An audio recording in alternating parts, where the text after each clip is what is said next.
back into another edition of the Daft on Draft podcast. I am your co-host, Corey Kennard, with Dalton B. Miller, as always. New this week. Well, it wasn't new for me, but I recently just signed back in. The Blue Sky thing's happening, apparently. So we are both on Blue Sky. Definitely happening. We are both on Blue Sky. It's fascinating, that's for sure. It's kind of taken over. But so that's to say, if you are on Blue Sky, they let you put a domain name as your handle. I don't know if you know that or not. So like my handle on Blue Sky is daftondraft.football. Is it? It is. Nice. So I did not know that. Yeah, that's pretty cool. I'll throw my Patreon name up there, I guess. Yeah. You can just like the DNS stuff and link it back to your handle, your domain name. But yeah, nice. That's what I did. Pretty neat. And now we just need them to allow us to upload longer videos or bigger files. Yes. And we need them to upgrade their servers because the servers keep going down because everybody is migrating over there. And they're not ready to handle it yet. No, they are not. It seems like it's mostly just football Twitter right now. Maybe that's just because that's where our sect is and that's where all of our users are. But it's fun. It's very fun. I'm having a good time with it.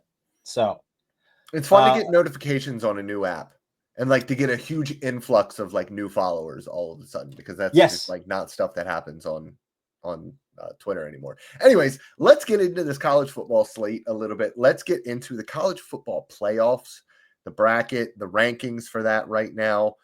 It's insane, especially because there's 3 Big Ten teams in the top 5 right now. But do you just kind of want to go over what the rankings are and maybe talk about some matchups that we would really love to see in the first round potentially? Yeah, so let's just start at 12 and kind of work our way in from there. So 12 is Boise State. They currently own that at-large bid. And I just desperately want Boise State to maintain that at-large bid because I want to see Ashton Jeanty against another Power 4 school. Not only a Power 4 school, but obviously a top 5 team in the nation if they are going to be that 12 seed. Right now, that 5th seed is the number 2 ranked Ohio State because the top 4 seeds obviously go to the conference winners. So, I mean, we're talking about the second place finisher in the Big Ten. Can we just get off topic real quick and talk about that? That's got to change. Yeah. In my opinion, that's got to change. Yeah, we're sitting with Texas as the 2 seed after getting throttled by Georgia, who's getting throttled by Ole Miss, and BYU sitting at the 3 seed right now. Yeah, I mean, just like at the end of the day, the top 4 seeds should be the 4 best teams according to the committee. Like just flat out, that's the way that it give the 4 winners an automatic bid, but seed them appropriately.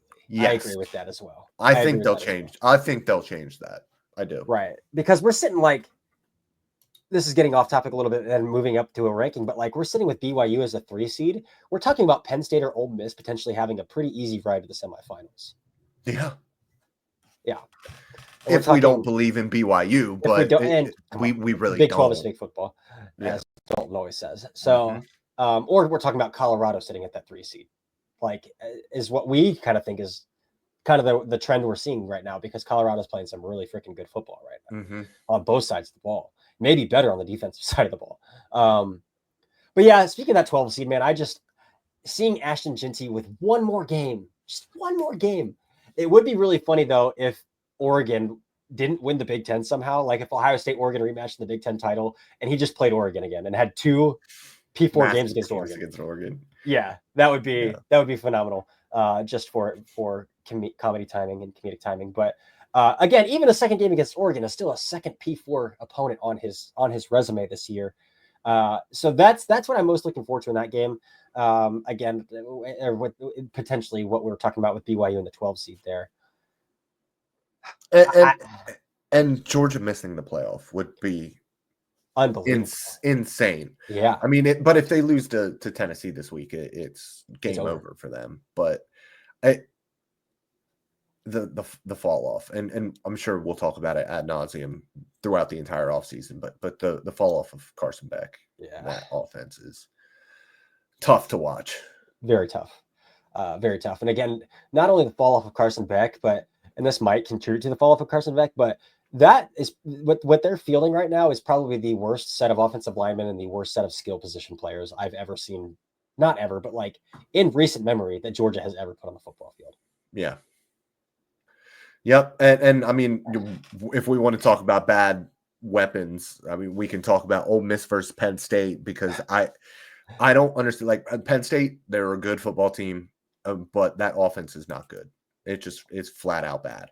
Yeah. And I just got done watching the Tyler Warren tape, and watching that offense hurts me.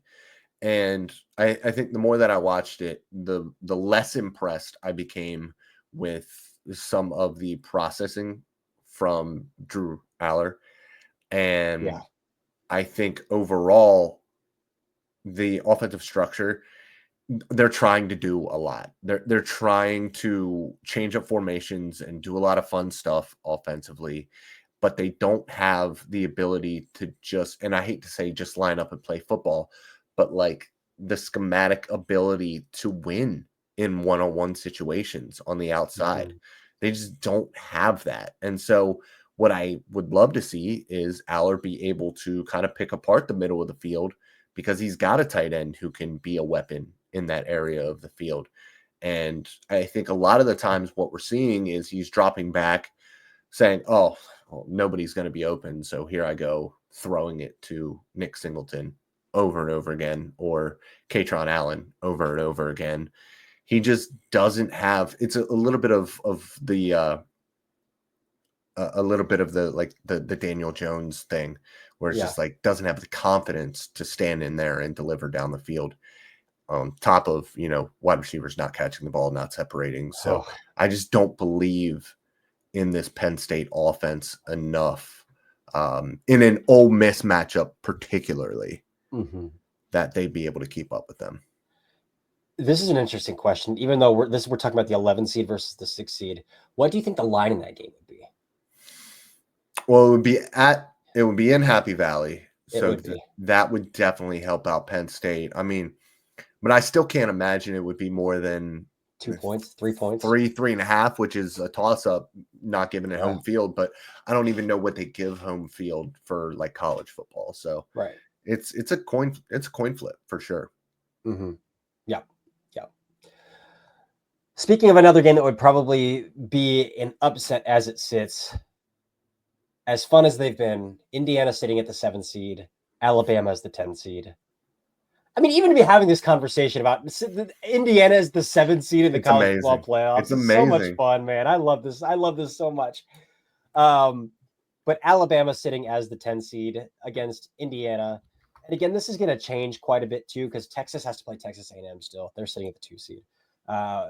Tennessee again has to play Ole Miss, or who do we say? No, Tennessee plays Georgia. This week, So there are still some SEC games that could potentially lead to some more cannibalization of that conference. Alabama, not so much. Alabama has to play Mercer this week. They play Oklahoma next week, which this is probably the worst Oklahoma football team that we've seen in quite some time. And then they play Auburn in the Iron Bowl to close their season out. And again, if they don't beat Auburn, then they don't deserve to make the college football playoff. No.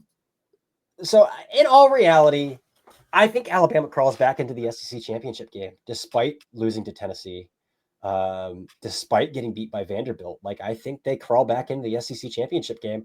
And the way they're playing and the way the rest of the SEC is playing, I think they win it. I think they should be the favorite to win the SEC right now, which would probably put them as the 2 seed. Well, yeah, it would put them in as the 2 seed, because Miami's getting the 4 seed at this point. I don't think that the committee believes in Miami at all. No, and that's if Miami makes it, because SMU might beat them. Well, not only SMU, Miami has let every ACC team hang around, besides Louisville, which Louisville was the team that I was actually worried might catch Me them. too. But they've let every single team hang around, and Syracuse is pesty. They are a pest. Like, I mean, they just came back from many touchdowns down this past weekend. Like, they can score some points. And I think it depends on which Kyle McCord are you getting? Yeah. Well, they won that. Was that what game was that they came back from like 3 scores down, where Kyle McCord threw 3 picks early in the game, and they still came back and won. That was against Virginia Tech. They were down very big in that game, and then won at 38-31 in overtime. McCord only threw one pick in that game. My bad. But they were down 14-3 at halftime, came back and won that game in overtime. So, I mean, Syracuse can score some points. That's for sure. So we'll see, man. Miami just has a way of letting people hang around. That's the crazy part about all of this is there is so much football left to be played. There is so much more movement that is going to happen. And we have so much fun talking about this and the different possibilities, but it could look completely different by the time we actually get there. I mean, there are right now, obviously 12 teams slated, and I would say 6 of these teams could be bounced out by the time it actually gets to the playoffs. So it is far, far from over right now. But I would, and we're talking about that SMU team that just, I started to cut you off there, but we're talking about SMU. They are a 3-point loss to the undefeated BYU Cougars from being undefeated themselves and being that 4th seed. Right now. So, I mean, college football is wild every week. So that doesn't mean, and again, like I think BYU would get throttled by any of these 12 teams that we're talking about, maybe outside of Boise State that we're talking about right now, just comparatively. But I mean, we're talking about SMU. I mean, they've pretty handedly beat some of these other teams too. Like they beat Pitt. Pitt was ranked. They handed it to Stanford 40-10, and Stanford beat Syracuse. And so I mean, it's parity on parity on parity, right? But like, so you can't compare these things week in and week out. But that's to say, like, yeah, Miami can score points, but they can't play defense. And the teams that they're going to have to play down the roads here can also score points. So who's going to score more? I would love to selfishly get a Texas-Alabama game, no matter where it is. Don't care where it is. That would be so much fun to watch. I would love it too, but I don't think it would go very well for the Burnt Orange. I can't back a Quinn Ewers football team right now. Like, there's nothing within me that's fair. Will back a Quinn Ewers football team right now. Do you want to get to this slate now? I think we've kind of exhausted the playoff. I think so too. Yeah, Notre Dame, Tennessee.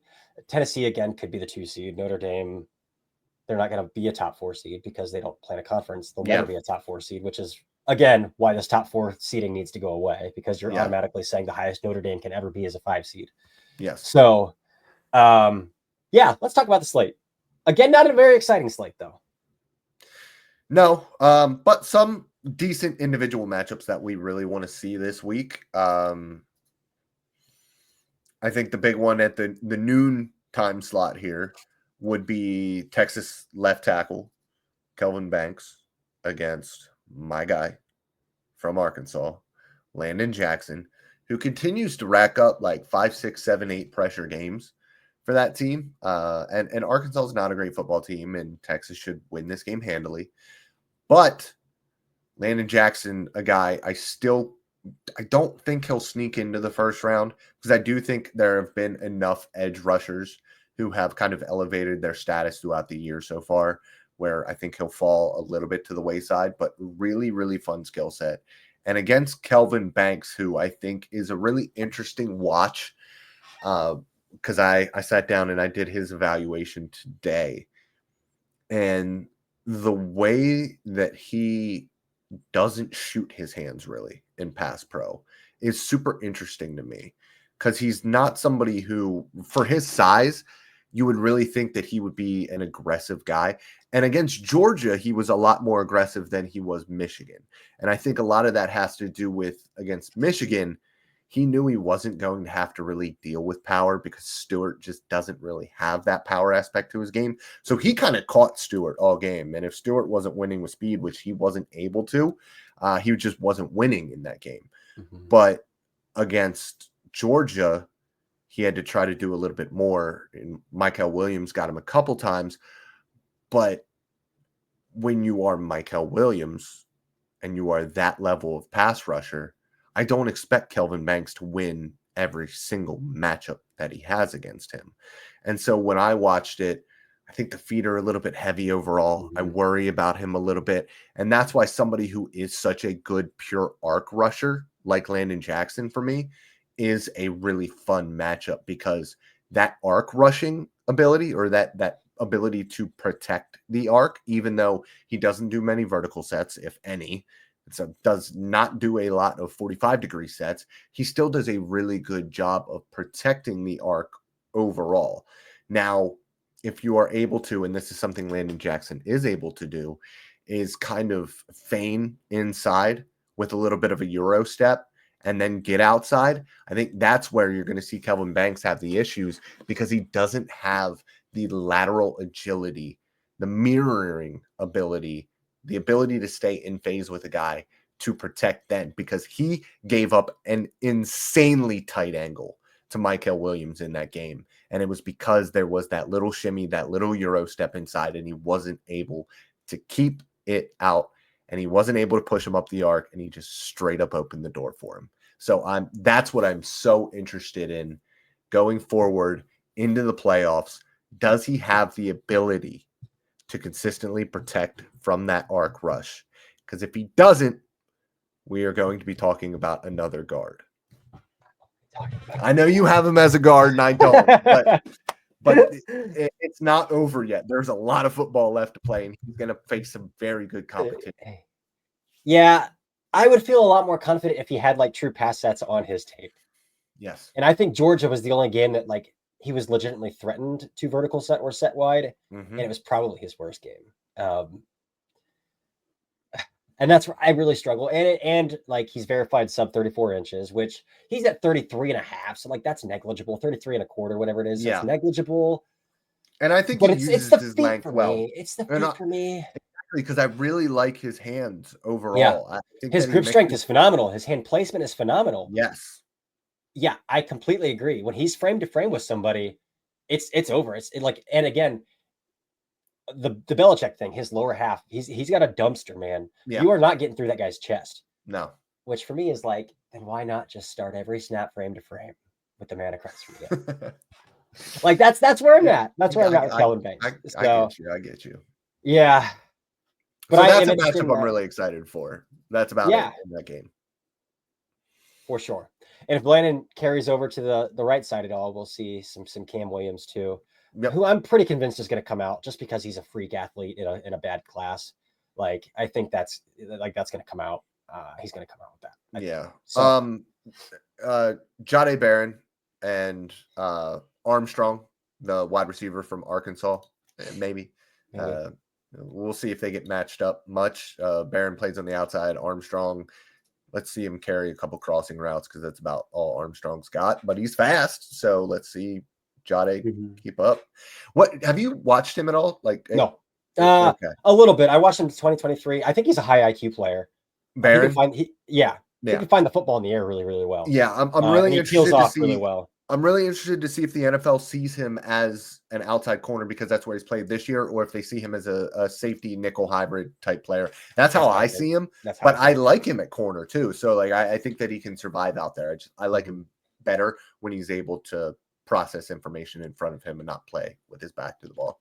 Yeah, I agree. Put him at safety. Anyways, that's about it for that matchup. Agreed. Let's move on. A Big Ten matchup here. So let's just talk about it, man. There isn't a better pass rusher in the nation, not a better pass rusher in this NFL draft class right now than Abdul Carter. He has been, after a slow start, on an absolute heater all Big Ten play. Week after week, this guy, you don't think this guy's tape could get any better, and then it does. And then it does. And then it does. And then it does. I mean, there are 3 better players in this draft class than Abdul Carter. And it's silly. It's silly. It's getting silly because he's just getting better every single week. Yep. Which I guess we should have saw coming for his first full season playing edge. But also I think he actually started to get better when they started to move him around again.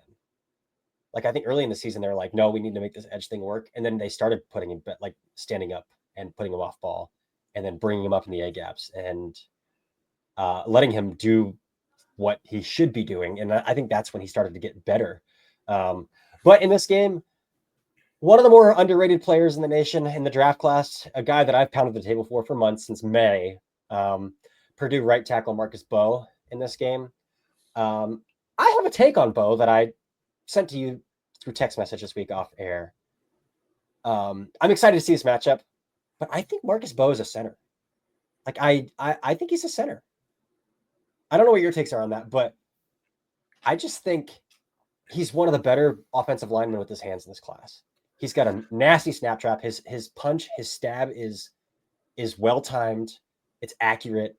I think his grip strength is good, and his ability to reset hands and get back inside is phenomenal, in my opinion. So, in my opinion, like, why not just erase that set depth altogether then, and just let him get hands on people at center? And again, he's really athletic, really athletic. You can find this guy's basketball highlights on YouTube. Like, he's extremely athletic, moves really well, and I think some of that would get washed away even at guard. And so, why not plug him at center where he might have to redirect from games coming in either direction, from left or from right, instead of like at guard. It's kind of easier to count off, and he only has to anticipate like games from maybe specific gaps and not really from all over. I don't know, man. And not only that, but he's listed at 6'3", 300. Like, that's what he's listed at. Like, is that actually what he is? It's what he's going to be at the combine, because they'll probably shove some water down his throat and like he'll be carrying some water weight, but like he might be maybe 6'3" even, and 298, 297 might be his play weight. Like, in my opinion, that's tough to take on a 3-tech through your chest at guard. You know what I'm saying? Like, I think his skill set would be best utilized at center. I really do. I need to watch him, but just from what I watched over the summer and then early this year, I can't remember which game it was, but I cut up a play of him and how loose his hips are in space, and that screams center to me, especially at that size. It's an easy projection. And like last year, I graded out Graham Barton as a tackle, center, guard, all of it, and with his skill set, even though I think he would have been a nasty guard, there was something about his game that just really screamed center. And I think those guys stand out. And I think Mbow, with that athleticism, that's a center. Yeah. To me, it's the ability, like, and you talk about his hands, and that's something I haven't watched enough to get a good feel for. Okay. Yeah. So that would even just solidify it if I agree with you. I think the big thing for me, and I just hit on it, but like, just to reiterate, is like that ability to redirect from either direction. Like the ability to recover or redirect from either direction. I wouldn't want to hide that at guard. I just wouldn't. I don't know. But we'll get to see him on maybe some limited reps against Abdul Carter, but some reps nonetheless. Yeah. Carter's been rushing off of the right side of the defense quite a bit, but he moves all over a little bit. And we'll still get to see him against Danny Dennis Sutton, who people believe is an NFL player. I didn't love his tape when I watched it.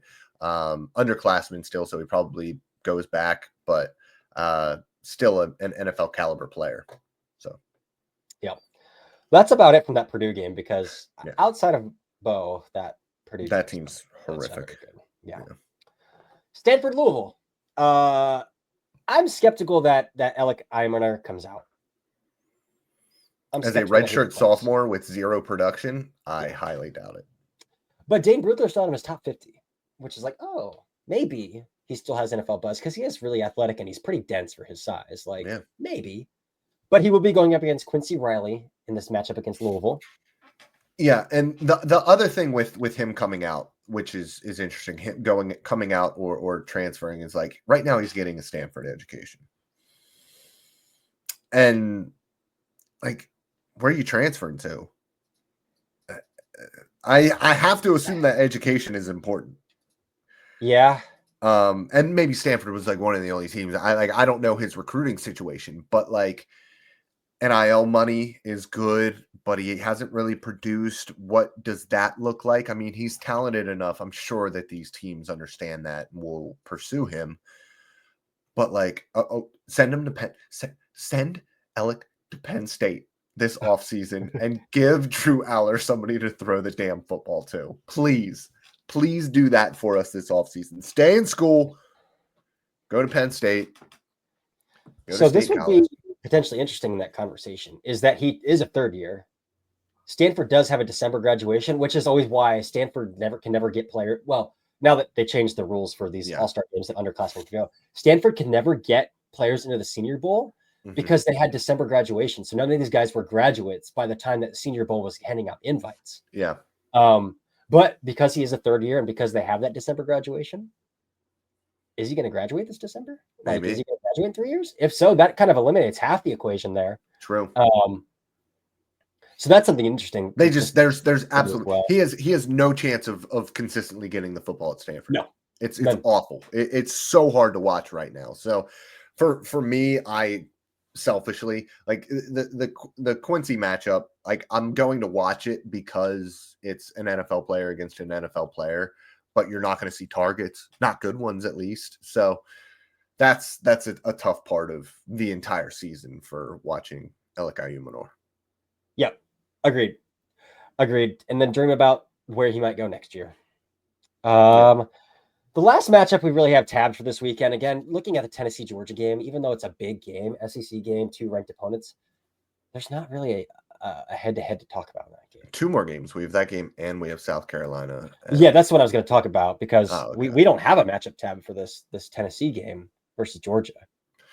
It's just kind of a big game to watch. Yeah, I mean, mostly Dylan Sampson. I mean, just I didn't love his tape overall. Like, people were talking about him as a, top 3, top 5 guy in this class, and I don't see that.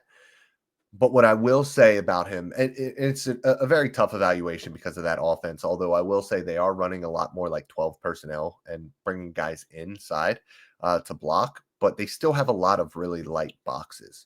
Yeah. What I will say about him is that when they get near the end zone, he is like a shark that smells blood in the water. He is very, very good at picking up those extra 12 inches to actually get into the end zone. And so I do think he's a fun player, and I think he actually has some juice. I just don't know if the vision's not there, and the vision's not there in a guy playing in a mostly wide open offense, which is my issue with any running back, because I've seen some unbelievable athletes not do it in the NFL because they can't see anything. Yep. Agreed. I just want to watch Jalen Walker. I just want to watch Jalen Walker play football. That's it. Did you see how high he came in Dane Brugler's top 50? 7th, right? 7th. Yeah. Good football player, but at the end of the day, I think that there's a difference between him and Abdul. I think Abdul Carter is a true edge. I think that Dane had him listed as a linebacker. Yeah. I think I think he is a linebacker who can slide down to the edge on pass rushing downs. And see, that's where I struggle with him because, like, what's the value of that? Yes. Like, what kind of player have we seen get drafted high in that role? Rookie year Micah, sure. I think that's what the Cardinals wanted to do with Hassan Reddick, and it didn't work. Yeah. Until they moved him to full-time edge, and then he broke out and made a lot of money. So, like, if there isn't a case of that in the NFL, how do we value that high in a draft class? Like, you know what I'm saying? How can you? Yeah. Because then if he's playing Will, you need another Will. Yeah. to play he's not backpedaling. When he's on the edge, like. Yeah. And so that's where I struggle. It's like, I love Jalen Walker and I see what he does, but like, I could see him as a top 15 player as an edge, but if we're going to list him as a linebacker, there isn't really a mold to like that role or drafting that role early even. But it's also not like linebackers don't go in the top 10 or top 15, just that's pure true. Off-ball linebackers. And that's true. That's very true. In a draft class that's, let's be honest, not super talented, if you're talented enough at linebacker and you have that added extra value of being able to rush the passer, I mean, send him to Minnesota with Brian Flores, like, or wherever Brian Flores goes to be a head coach, maybe like send him to a team that loves to send linebackers. Yeah. Or he's like Dan Quinn's bargain bin Micah in Washington. Yeah. Well, and I said that when I sent him to them in the mock draft at like pick 27, but if he's 7th on Dane's board, I can't imagine he actually lasts that long. But yeah, which is wild because like, yeah, I mean, I've hit on it, but like I watched the Kentucky game where he like was a menace, but I was like, how he's winning doesn't scream a first round player to me. But the Texas game, even awesome. The Texas game was awesome. But like he was just exploding as a spy a lot of the times with a clear pass to the quarterback. And he might have won one true pass rush rep on one of his 4 sacks in that game. But for the most part, it was like, I see the off ball value, but like it's all downhill off ball. Yeah. He's not backpedaling. And so that's really hard for me in a league where like they're drafting backpedaling linebackers high. I don't know. But we'll see. We got a lot of time before the NFL draft happens. But last game to talk about here, Missouri versus South Carolina. Kyle Kennard, man. Georgia Tech transfer, wasn't on the map at all coming into the season. Now he's a top 50 player. 2 years in a row, South Carolina does this to us. 2 years in a row. Fantastic. Yeah. Xavier Legette, and now this. And my question is, do we get Xavier Legette if Juice Wells doesn't go down? If Juice Wells doesn't hurt his foot, do we ever get Xavier Legette in the way that we did? That's really interesting, man. It's pretty wild that he had like opportunity like that. It is really, really super interesting. And I love it for Legette because he was one of my favorite players. I love hearing him talk. He's so an absolute character. And like, no matter what, he was going to be like a return specialist because you could see that even on his tape the year before, he was super explosive in that area. But I'm super excited. Kennard is so much fun. That defensive line is so much fun. You have Tonka, you have Sanders, and you have guys on the offensive side of the ball for Missouri to go up against them as well. So you have at offensive tackle, Armand Membou, who I think probably projects to guard at the next level. And then Marcus Bryant on the other side, 2 guys who I feel like have played really well at times for Missouri. I haven't watched either of them in depth yet, but just from live viewings, I feel like they've done a pretty decent job against some pretty tough matchups. But this one for me is all about what Kennard's able to do against 2 guys who I think are NFL talents at tackle for Missouri. Yeah, agreed. I like Mbow quite a bit more than Bryant, but I think Bryant's still like, who is the Javon Foster? I think he's like Javon Foster. Yeah, sure. The older guy, late round talent you take a chance on. You have some trades, take a chance on it late. But yeah, Mbow is, I do like him quite a bit. And I think he could go day 2 as a guard. I really do. He's got a few balance issues though that I don't really love. But again, he's got a really nice body type. And I do think he does have quite a bit to like about his game. Really strong, really physical player. So, and his feet move really well for his size. For like, again, he's another one of those densely built dudes. And I think he moves really well with that size. So I'm really excited about that matchup as well, to see how Kyle Kennard, if he continues to do what he does, and how Mbow and Bryant take care of business there. But I think that's it for week 12, man. Do you have anything you want to add? I mean, let's see. I just want to see Nick Imanwari and Luther Burden meet one time head on at 100% just to see what happens. Oh, yeah. That is a big safety going up against a dude who can break some tackles. Yeah. Well, I would just love to see Missouri get him the football. Like, wouldn't that be nice? Something? Yeah. That would be great. But yeah, that's exciting as well for a safety who's getting a lot of hype now. Again, also in Dane Brugler's top 50. I've seen him as high as in some people's top 10s. I am not that high on him. Well, looks like I need to watch him then. But I have seen it. So yeah, but I think that's it. Again, next week, I feel like we say this every week. Like, we're going to start building our board next week. We're going to start building our board next week. And then I get sick, or like we kick it down the road, or we do a mock draft instead or something like that. Next week, we're going to start building our board. Probably talking about just 5 prospects at a time, if I had to guess, because like by the time we get and here in a few weeks, I mean, we're gonna run out of like slates to talk about. We're not gonna have weekly slates to talk about. So we could talk about 5 prospects a day and get through our top 20 in a week. So like, we have plenty of time to talk through this, and I'm excited about that.